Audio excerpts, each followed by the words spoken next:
Thank you for linking me into your conversation on education for the jobs of the future. Our schools today are our economy and our society tomorrow. This is why your conversation on this is so important. At the OECD, we have been measuring educational progress through our global PISA comparisons, where we test the knowledge and skills of 15-year-olds. In 2006, we focused on science. 2006 seems a long time ago. In fact, it was the year before the iPhone was invented. In those times, Twitter was still a sound, the Amazon was still a river, and we didn't think much about many of the technological tools that we now take for granted. But learning outcomes in science across the industrialized world did not change that much. And the world continued to change. Maps became dynamic, cars became electric, and they are now driverless sometimes. Crowdsourcing has vastly increased our individual potential. But again, between 2009 and 2012, we did not see much educational improvement. And imagine just what happened over the last few years. Virtual reality integrates the world's most advanced knowledge into what we do right now. You can see also other developments. Think about digital printing, which allows us to produce what we need right here. Or think about robotics, big data, cloud computing, biogenetics. But it seems that our school systems are not responding, and the gap between what our societies are looking for and what education provides is often becoming even wider. Of course, there are always exceptions. Portugal was able to significantly improve its performance. And Singapore keeps advancing from good to great. And in fact, also Bulgaria is among the countries moving forward. But those countries belong to the exceptions, and the pace of improvement is even there, often still too small. And it would be too easy to blame just poverty for this. On this chart, I show you the learning outcomes by decile of social background. So the red square that you see on the left side shows you the poor performance of the 10% most disadvantaged 15-year-olds in the Dominican Republic. And the green triangle, the learning outcomes from the 10% most wealthiest families. So you look at this and see how much social disadvantage can penalize learners. But once you start to look at this across countries, you see how widely the learning outcomes of similarly disadvantaged students differ. Now, the students in the red square everywhere have the same social background, but they perform so differently depending on the country where they go to school and where they grow up. You can see, for example, how the 10% of the most disadvantaged learners in Vietnam or Estonia do better than the average student in the industrialized world, and as well as the best performing 15-year-olds in Bulgaria. That really shows us what good education can achieve even in difficult circumstances.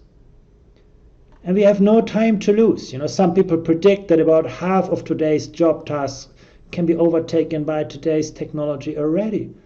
And the dilemma for educators is that the kind of things that are easiest to teach and easiest to test are precisely the kind of things that are also easiest to digitize and automate. Robots are taking over whole factories. Or think about augmented reality. It integrates the world's most advanced knowledge right into what we do. And that means the world no longer rewards us just for what we know, but for what we can do with what we know. That's the big differentiator. Digitalization is connecting people, cities, countries, and continents in ways that vastly increases our individual and also our collective potential. That's the positive, that's the good side of it. Any one of us can now change the world, for better or worse. Together we can address the world's biggest challenges, but digitalization has also made the world more complex, more volatile, and more uncertain. Digitalization can be incredibly democratizing. Again, we can connect and collaborate with anyone. But digitalization can also concentrate incredible powers. Digitalization can be incredibly particularizing. The smallest voice can be heard everywhere. But it can also be incredibly homogenizing. squashing individuality and cultural uniqueness. Digitalization can be incredibly empowering. Think about the new entrepreneurs in Bulgaria. But it can also be incredibly disempowering. Think about how we become slaves of machines sometimes. And digitalization is just one of the many facets that makes this world so much more complex, so much more uncertain, so much more volatile.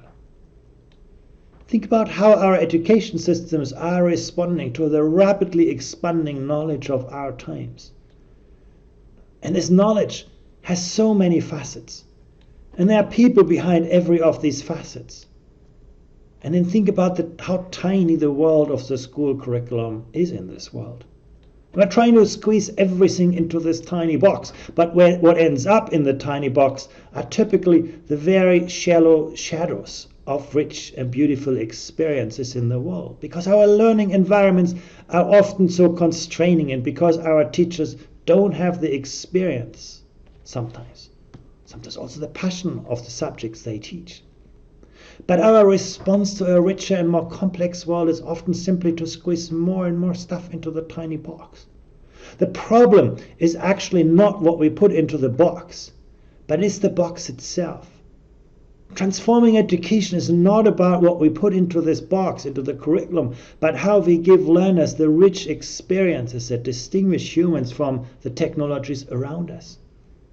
This is about the realm of human knowledge, the realm of ethics, the realm of political and civic life, the realm of creativity, aesthetics and design, the realm of natural and physical health, or the realm of economic life. In the past, we could teach people for a lifetime. These days, we simply no longer know how things are going to unfold. Often we are surprised and we need to learn from the extraordinary. And sometimes, we make mistakes along the way. And it's often actually the mistakes and the failures, when they are properly understood, that create the context for learning and for growth. We used to learn to do the work. Now learning is the work.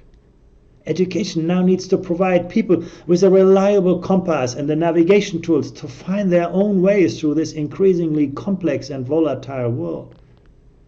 We need to educate students to create their own future, not to learn for our past. This is also what the Education 2030 project at the OECD really is about. Knowledge is always going to be central to this. But we need to think much harder about the interconnections between different fields of knowledge. This is about connecting the dots where the next idea and innovation is going to come from. Much of the schooling that we know is about breaking complex problems down into smaller and smaller pieces and then training students how to solve those bits and pieces. But success today is about systems thinking, about design thinking, about managing complex information. It's about digital literacy, and it's about global competency. And by that I mean the capacity to see the world through different lenses, to be able to take different perspectives, to appreciate the diversity of cultures and ideas. Skills are increasingly important too, things like creativity, critical thinking, problem solving, and the capacity of people to collaborate, compete and connect, social skills. Our data also show that the link between happiness and cognitive skills is actually quite tenuous. No? You can see on the left side, you can be very knowledgeable but unhappy, or you can be stupid and happy. But you can see on the right side that social and emotional skills are often highly predictive of how people feel in their lives. Perhaps the most difficult dimensions relates to values and character qualities. Our capacity to share feelings of other humans, to try to, again, when we have failed, to be aware of ourselves and of others, to develop curiosity, courage, leadership. We're all born with what Robert Putnam calls bonding social capital, no? A sense of belonging to our own family or to people who have shared experiences, cultural norms, or common purposes than we do. But it requires deliberate educational effort and everyday investment to create the kind of binding social capital through which we can share experiences, ideas, and innovation. so which we can build consensus among groups that have diverse experiences, diverse interests. The culture of Bulgaria is so rich in this, and through which we can increase our radius of trust to strangers and institutions.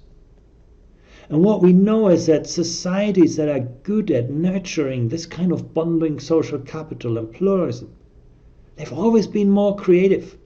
They can draw on the best talent from anywhere. They can build on multiple perspectives, and they could connect the dots where the next innovation is going to come from. Bulgaria, and indeed Europe, have always provided a powerful illustration of that principle. Always at the crossroads of different cultures, diverse ideas and diverse ways of thinking that have fueled your economy and your social advancement.